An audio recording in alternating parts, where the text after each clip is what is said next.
que eu peço que Deus venha a revelar o que Ele quis dizer com essa mensagem, o que Ele quis fazer a gente refletir. E aqui sem muitos julgamentos, né? Só percepção. O que a gente pode perceber da vida da Sophie Charlotte, ou mesmo da família dela. Por toda a cena lá, o enredo de novela mexicana que a gente viu, a gente pode perceber que provavelmente nem ela nem a família dela conheceram a Deus. Uma percepção que eu tenho.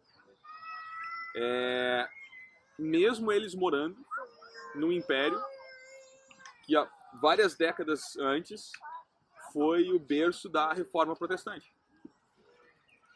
Então, eles viveram num ambiente em que Cristo foi resgatado da religiosidade.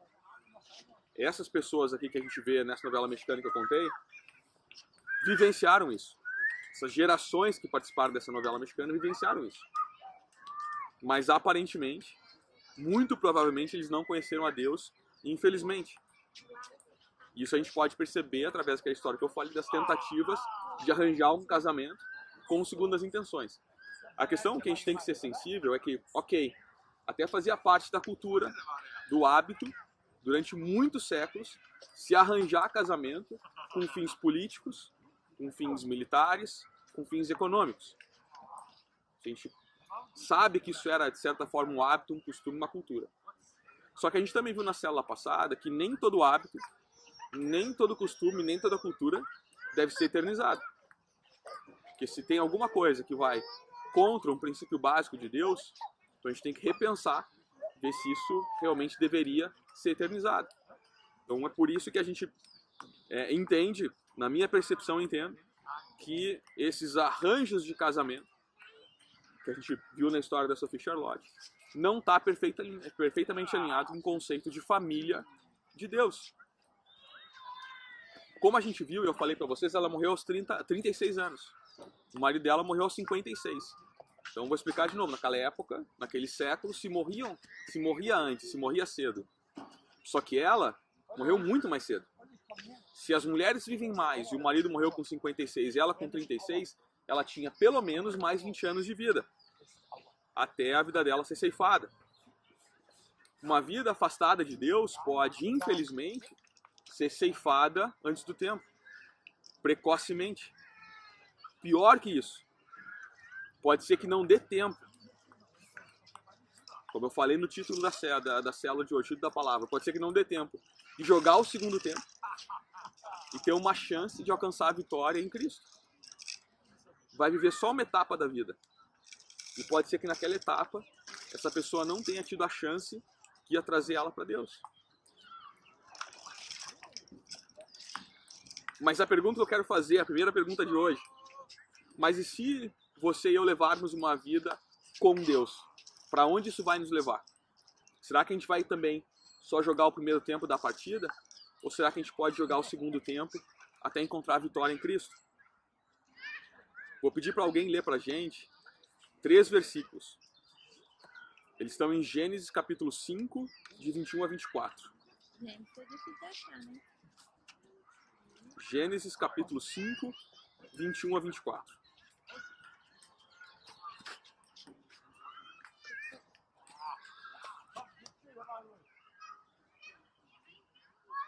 Capítulo 5, versículo. Capítulo 5, versículo 21 a 24.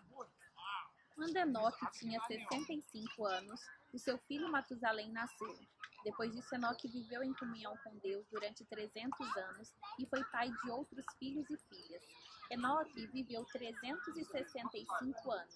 Ele viveu sempre em comunhão com Deus, e um dia desapareceu, pois Deus o levou. Então aqui a gente acabou de ver um relato bíblico sobre a vida de Enoque. Alguém que o livro de Hebreus diz que foi transladado por Deus, pelo próprio Deus, para não ver a morte. A gente acabou de escutar isso na passagem. A palavra de Deus ela é clara. Os relatos que a gente lê na palavra desde o Velho Testamento, sobre pessoas ou mesmo sobre o povo de Deus, não visam apenas trazer o conhecimento histórico. Eu sempre tento contextualizar as palavras aqui no contexto histórico, mas a palavra nunca teve esse fim de trazer apenas conhecimento histórico. Mas todos os relatos que a gente encontra na Bíblia são exemplos pra gente. Não é só um acontecimento histórico que aconteceu na cronologia de alguém ou de uma nação. Romanos 15:4 nos diz que tudo quanto nos foi escrito é para o nosso próprio ensino. 1 Coríntios 10:11, Paulo diz, falando de Israel, essas coisas aconteceram e foram registradas para nosso exemplo, para nossa advertência que é chegado o fim dos tempos.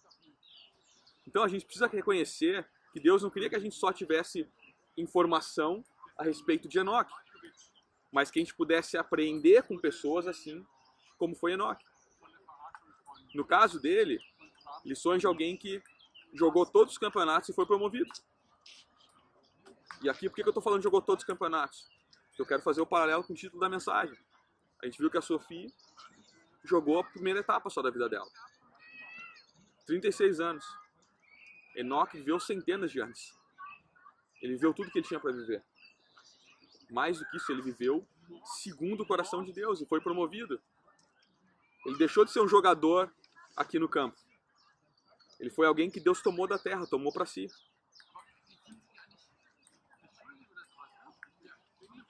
A palavra de Deus mostra que houve várias pessoas em que a fé se tornou um modelo, uma referência, uma inspiração para a gente.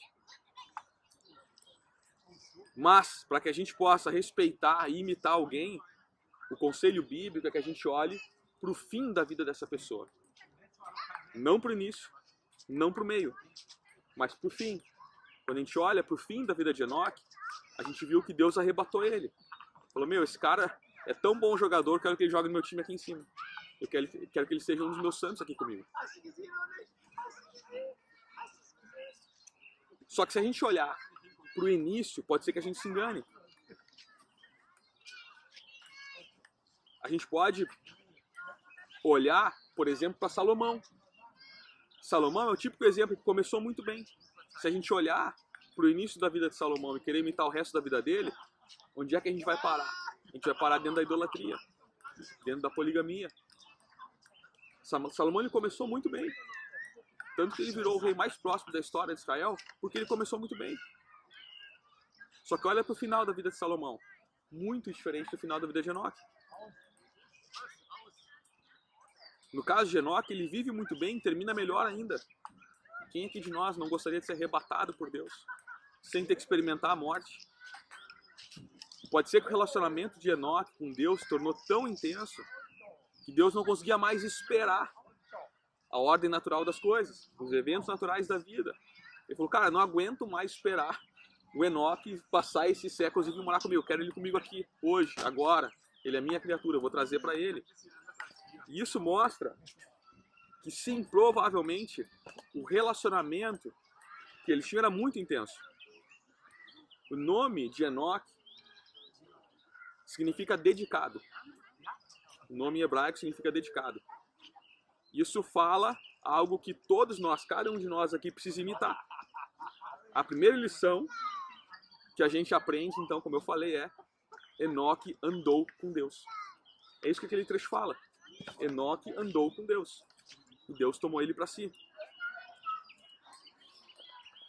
Essa palavra andar, traduzido, o verbo andar, traduzido para o hebraico, significa halak, que tem um significado muito interessante. Ela aparece a primeira vez na Bíblia, em Gênesis 2,14, quando fala do que o tio Tigre,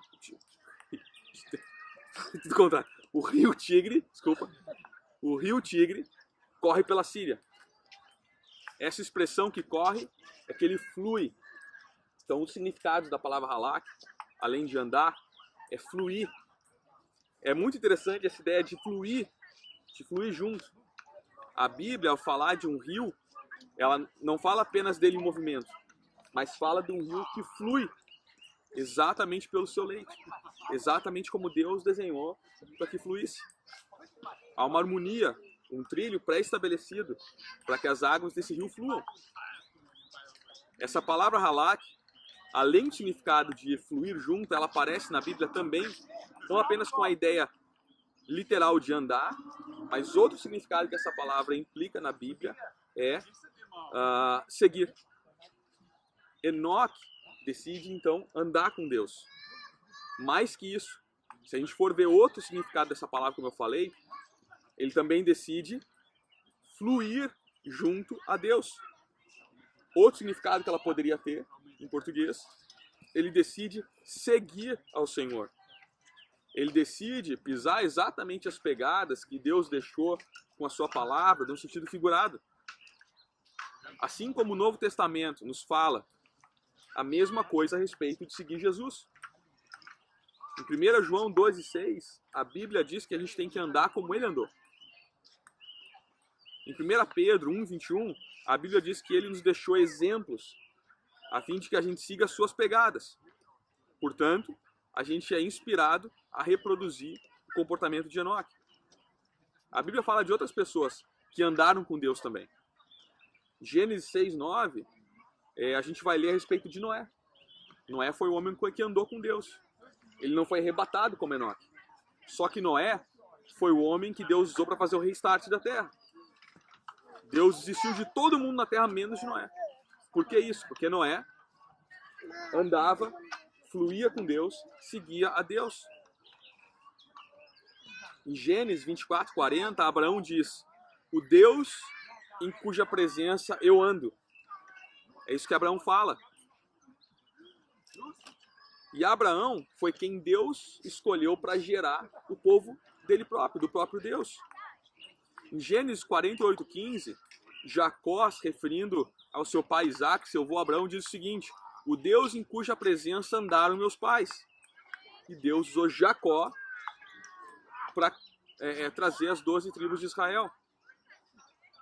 Em 1 Reis 13:16, Salomão, falando a respeito de Davi, diz: de grande benevolência usaste com o teu servo Davi, meu pai, porque ele andou contigo em fidelidade, justiça e retidão de coração perante a tua face. Então essas palavras, vou repetir: fidelidade, justiça, retidão de coração. Essas palavras usam o significado da palavra halak, andar, seguir, fluir junto de.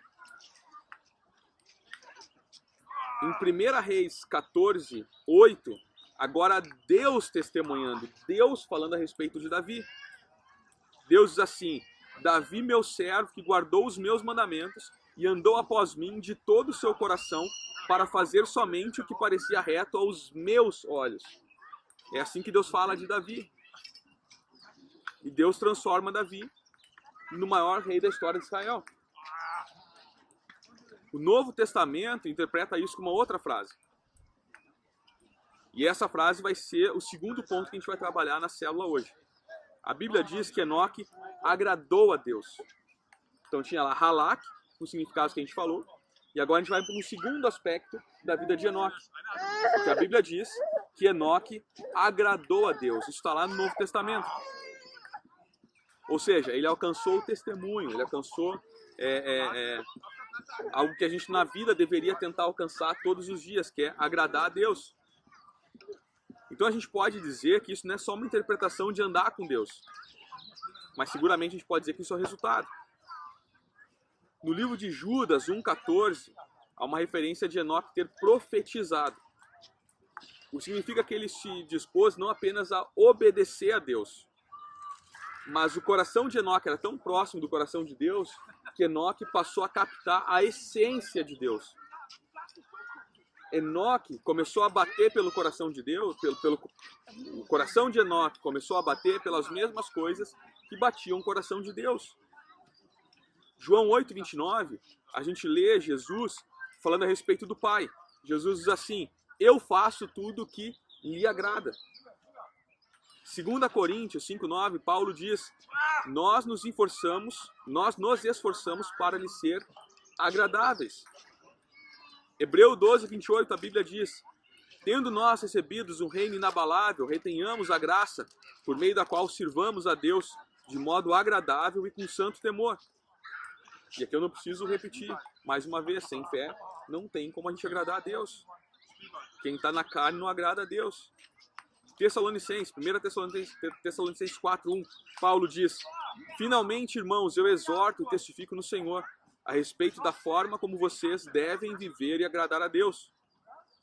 Existe uma abundância de textos, isso é recorrente, especialmente no Novo Testamento, falando sobre agradar a Deus. Então a gente está falando de duas frentes aqui.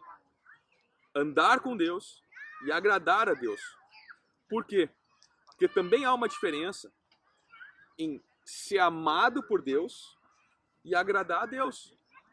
Ser amado por Deus é algo que ele provou através do sacrifício de Jesus. Ser amado por Deus é algo universal. Deus ama cada um de nós como filhos. Só que isso ressalta o valor que nós temos diante de Deus. Só que agradar a Deus ressalta o valor que Deus tem diante de nós. Eu vou repetir porque isso aqui é chave. O amor de Deus ressalta o valor que a gente tem perante Ele. Só que quando a gente decide agradar a Ele, mostra o valor que Ele tem para nós. A disposição de manter um sorriso no rosto de Deus, por meio da decisão de andar corretamente diante dele, é uma responsabilidade individual de cada um de nós, de cada cristão. Davi teve várias percepções proféticas de que os sacrifícios do Velho Testamento eram figuras de comportamento que agradavam a Deus. Como que Davi agradava a Deus? O que a Bíblia fala? Deus se agradava do carneiro que Davi queimava? Ou Deus se agradava dos louvores que Davi louvava com seus lábios? Então aqui Davi, como tendo um coração de Deus, ele de certa forma já tinha uma percepção da nova aliança, que acontece a partir de Jesus, onde não é mais o sacrifício religioso de queimar um cordeiro, mas é o separar um tempo, separar 1 hora, 2 horas, 3 horas para estar na célula, para louvar a Deus. O livro de Hebreus falam dos sacrifícios de lábios, quando a gente confessa ao nome de Jesus. Da mesma forma, Davi agradou a Deus. Quando ele fala que o sacrifício agradável a Deus é um espírito quebrantado, um coração quebrantado e contrito, ele nos mostra que o fato de agradar a Deus é uma atitude interior. E essa atitude interior é o que pode nos levar para aquele lugar onde a gente agrada a Deus.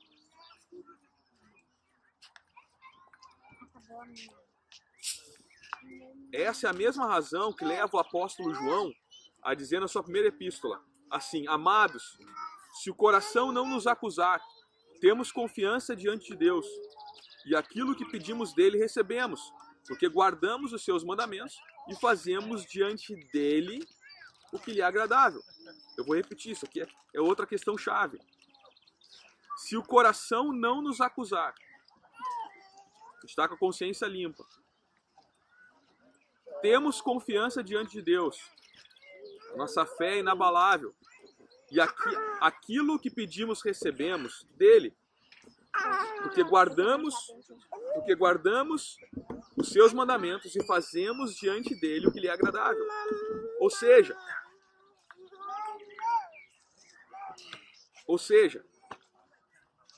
se a gente se arrepende do nosso pecado e a gente dorme com a consciência tranquila, se a gente confia em Deus, deposita toda a nossa fé nele, aquilo que a gente pede a gente vai receber.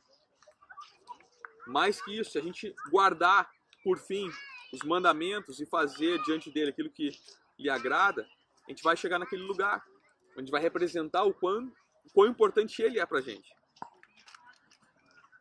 João mostra que uma atitude correta de coração transborda por meio da obediência à palavra e classifica aquilo como algo que é agradável a Deus. Depois de aprender essas duas lições com Enoque sobre andar com Deus e agradar a Ele, eu quero enfatizar que Enoque nos ensina que isso é nossa responsabilidade. Ele fez a escolha. Eu, você, cada um de nós precisa fazer a mesma escolha. A Bíblia não diz que Deus andou com Enoque. Isso não significa que não há interesse pela parte de Deus de andar com a gente, de caminhar junto. Só que quando a Bíblia fala que Enoque andou com Deus, Isso mostra que era uma iniciativa dele. Foi uma decisão dele. Portanto, ele tomou a iniciativa. Era aquilo que Deus esperava. Deus continua esperando a mesma coisa de cada um de nós aqui. Que a gente tome a iniciativa de andar com Ele e agradar a Ele. Andar com Ele vai nos levar à salvação. Agradar a Ele vai nos levar para outro lugar. Vai nos trazer o galardão.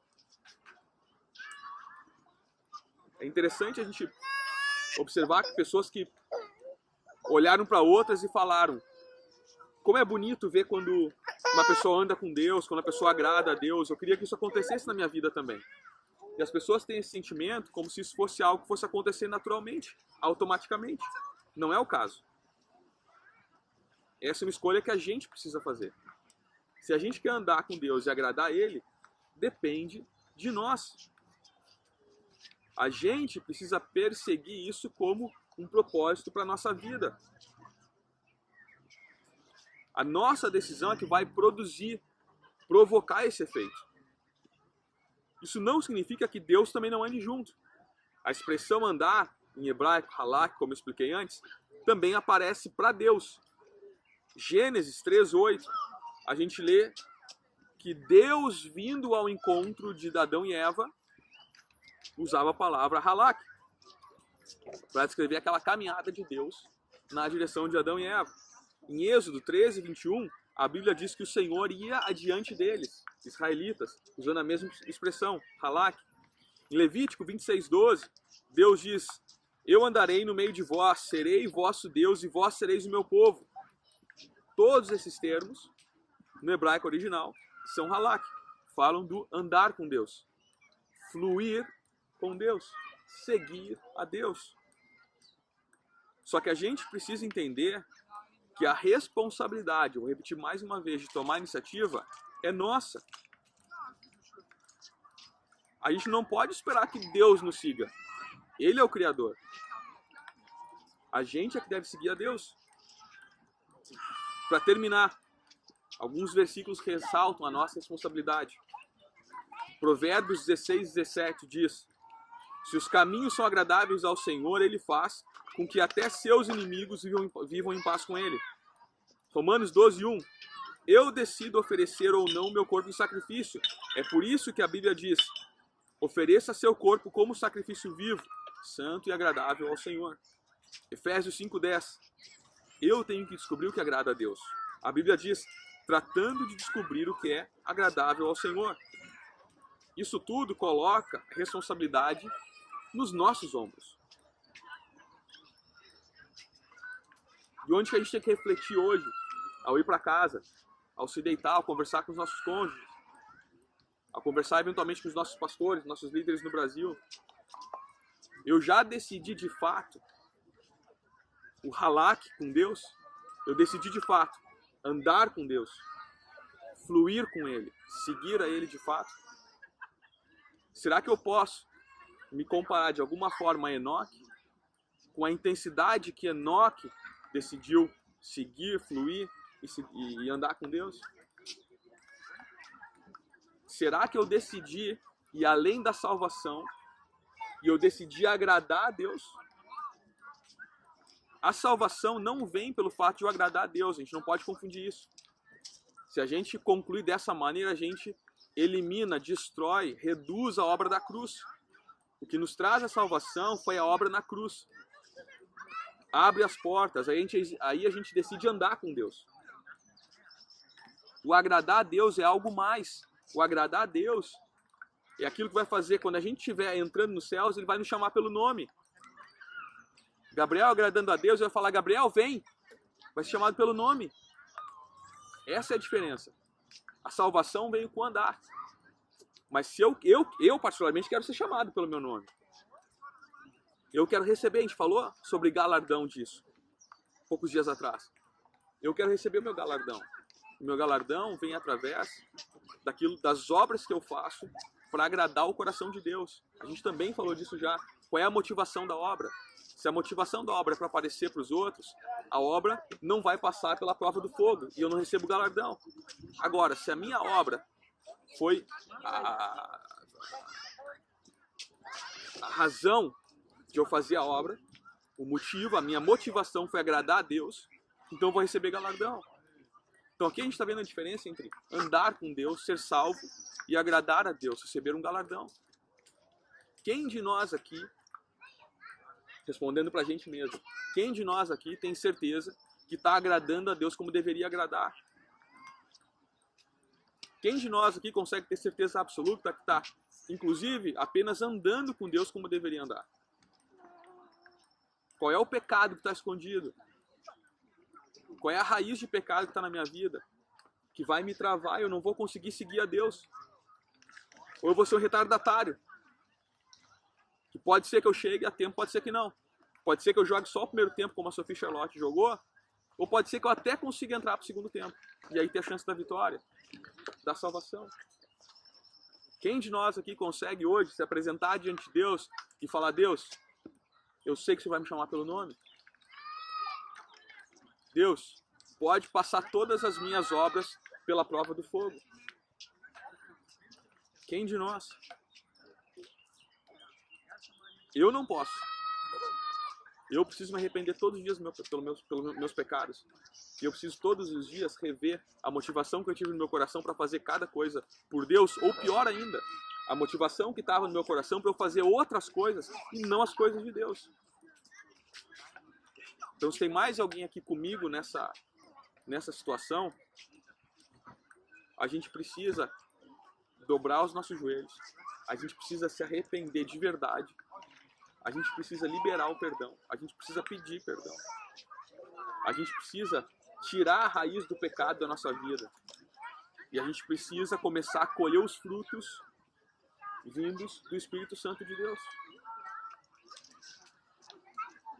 E eu encerro a célula aqui, liberando sobre a vida de cada um versículo da palavra de Deus, que está em Hebreus 13, 21, que diz: Deus aperfeiçoe em vocês em todo o bem, para que possam fazer a vontade dEle, que Ele opere em nós o que é agradável diante dEle, por meio de Jesus Cristo, a quem seja a glória para todos sempre. Amém. Amém, galera? Vamos orar, depois a gente abre aí para bater um papo. Querido e amado Senhor, te damos graça, louvamos o teu nome, te exaltamos, Senhor, pela palavra que o Senhor nos trouxe hoje. Eu te peço que todas as barreiras para que essa palavra encontre terra fértil sejam removidas. Nos traz revelação, Senhor, sobre qual o caminho que nós optamos no nosso dia a dia, na escolha pequena do dia a dia a percorrer, se é o nosso próprio caminho, ou se é o caminho o qual a gente anda ao teu lado, a gente flui junto contigo. Nos mostra, Senhor, onde está o nosso pé. Que a tua palavra venha iluminar os nossos corações, os nossos pés, Senhor, para ajustarmos o nosso trajeto, o nosso percurso. E que assim como um rio flui no seu leito, a gente venha fluir dentro do teu propósito, dentro dos teus planos. Que as nossas escolhas, Senhor, desde a maior até a menor do dia a dia, venha ajustar o nosso percurso dessa maneira, para que a gente venha verdadeiramente fluir contigo. Que a gente venha pisar em cada pegada que a tua palavra nos deixa, que a tua lei nos deixa, que as boas novas de Jesus Cristo nos deixam. Nos traz, Senhor, capacidade, discernimento, para que a gente venha ajustar a nossa vida. Mais que isso, Senhor, nós abrimos o nosso coração diante de Ti, colocamos nossa vida nas Tuas mãos, assim como acabamos de ler, para que o Senhor opere dentro de nós, em tudo aquilo que Te agrada. Pai, vem, abre os nossos olhos para cada oportunidade que a gente tem de Te agradar. Seja através da testificação do nosso amor ao próximo, ao ajudar quem precisa. Seja através, Pai, da pequena decisão de olhar menos televisão, menos Netflix, menos celular, menos Facebook, e ler mais da Tua Palavra, e se alimentar das Sagradas Escrituras. Que seja, Pai, nas pequenas decisões de ver um colega, um parente, um amigo, um conhecido passando por uma dificuldade e a gente decidir apenas falar: Jesus te ama e Ele vai te ajudar. Nos mostra, Senhor, abre os nossos olhos para todas as oportunidades que nós temos diariamente de te agradar, Senhor. Como eu disse, nós abrimos nosso coração diante de Ti e queremos ver o Teu sorriso no rosto. Queremos ser chamados pelo nome. Queremos receber o nosso galardão, não como uma recompensa pessoal, mas como uma certeza de que enquanto estivemos aqui nesse mundo, Te agradamos, trouxemos alegria para o Teu coração, alcançamos, através da Tua Palavra, vidas que foram salvas, e que através das nossas obras, Pai, tantas festas no céu tenham ocorrido por pessoas que voltaram para Ti ou que Te aceitaram. Ah, Senhor, opera em nosso coração, em nossos pensamentos, para que a gente aproveite cada oportunidade de agradar o Teu coração, e que a gente venha a viver o completo, o inteiro de Ti, Pai. A plenitude da Tua glória, a plenitude do Teu amor. Em nome do Senhor Jesus eu Te peço, age dentro de nós, trabalha dentro de nós e abre os nossos olhos para cada chance que a gente tem de fazer uma obra que Te agrade. Eu Te agradeço, Senhor, pela cela de hoje, por cada vida que aqui está. Pai, eu Te apresento essa caixa de oração que a gente começou hoje, os pedidos de oração que já estão ali, aqueles que virão. O Senhor sabe das dificuldades que acabam chegando a gente, Pai. E eu quero pedir a Tua intervenção na vida dessas pessoas que precisam da manifestação da Tua graça, da Tua misericórdia.